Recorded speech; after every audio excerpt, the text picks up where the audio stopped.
Niambie, kitambo ulikuwa ukiambiwaje? The first president is Jomo Kenyatta. Na ulikuwa ukishindwa kutamka ulikuwa unasema aje? The first president is Jomo Kenyatta. Is Jomo Kenyatta. Ladies and gentlemen, welcome back to Hesbon TV. Guys, don't try to swipe up this video. And if this is the first time to get this video, ensure that you subscribe, ensure that you like the video so that YouTube will recommend this video ikaweze kufikia kila moja hapa nchini Kenya.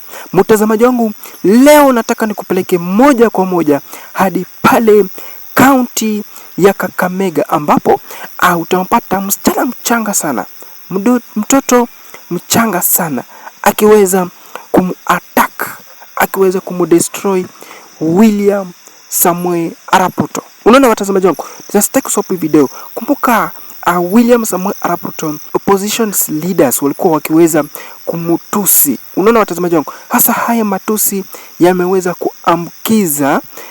kuambukiza watoto wachanga, hadi unapata kwamba watu wakubwa pia wameweza kuambukiza watoto wachanga, ili kila chochote ambacho wanaenda wakiweza kuperform huenda shairi, huenda either poem, wanapatikana kwamba wanaanza attack William Samoei Arap Ruto. Nataka nikuwekea hii video ukaweze kuitazama, ukaisikize vile huyu msichana mchanga vile alikuwa akiweza kuzungumza, then ukaniambia pale kwenye comment section kwa maoni yako. Kumbuka nimesema kwamba kama uja like video, ensure that umelike, kama uja subscribe, ensure that umesubscribe, ili YouTube akaweze kurecommend hii video ikaweze kufikia kila mmoja hapa nchini Kenya.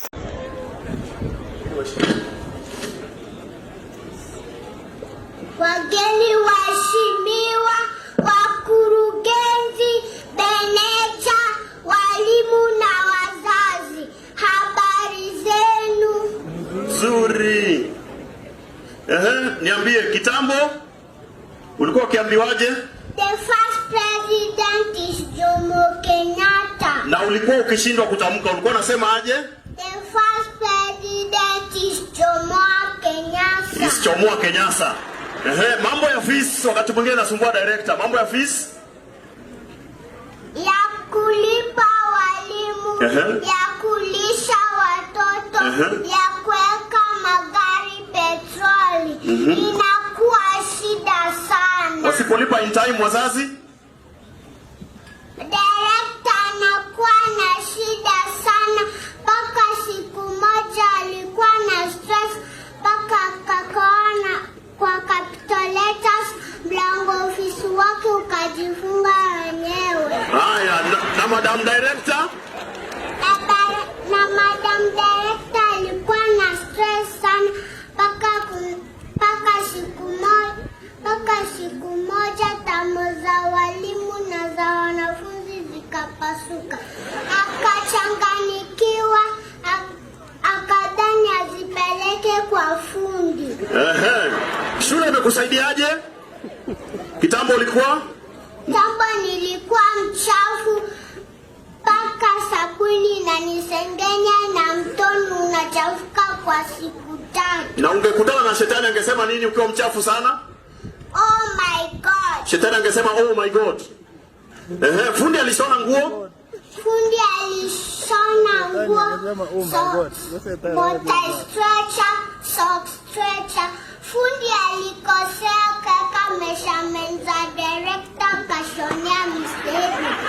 Mr. Edwin vile ni mwembamba alivaa hilo shirt. Kwa umbali ungedhani Mr. Edwin amevaa dera. Allah. Masomo ni mazuri. Ulifikiria aje? Eti book ndogo? Book ndogo ni booklet. Piece ndogo? Piece ndogo ni peacelet. Pig ndogo? Pig ndogo ni piglet. Pia ulikuwa ukifikiria eti toy ndogo ni? Toilet. Mheshimiwa MCA? Mheshimiwa MCA ni mzuri sana. Kwa nini? Anakula mkate wa brown. Ugali wa brown. Soda za brown. Miwa ya brown. Akiamua nini? Akiamua kunipa zawadi atanipa noti ya brown na noti ya brown na si ya 50. Sawa sawa, ni vizuri kabisa. Sawa, anasema mheshimiwa ni mtu mzuri sana, anampa zawadi ya brown. Na anampa noti ya brown lakini si ya 50. Haya, wacha waambie kwa heri, naona namalizia. Waheshimiwa wanampa kitu. Pokea baraka zako dada. Pokea, weka ndani ya socks stretcher. Asanteni waheshimiwa, naona wamefurahia sana waheshimiwa wetu. Haya, itabidi mwalimu msaidie kushika. Haya, waambie waheshimiwa, naona bado wanasimama, wacha tuwape dakika moja kabla hajawaambia kwa heri. Naona wanasimama, wamesema atampa zawadi ya brown, si noti ya 50. Sasa mwalimu mmoja amsaidie hapa. Mwalimu amsaidie, sawa. Pokea baraka zako, sijui nimshikie, sawa tu. Shika vizuri, acha mwalimu akushikie. Huyu ni father, kwa hivyo usiwe na wasiwasi. Father wa dini, si baba yake. Haya, waambie kwa heri.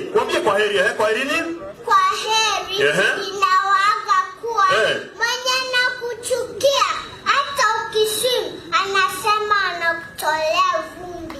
Ati hata ukiswimu unasema ati unamtolea vumbi mtu akichukia. Asante sana Angel. Thank you. Mpige makofi mwanafunzi. Kweli ni comedy. Nafasi hii Mr. Ongera, tafadhali wageni waheshimiwa. Nafasi ni yao.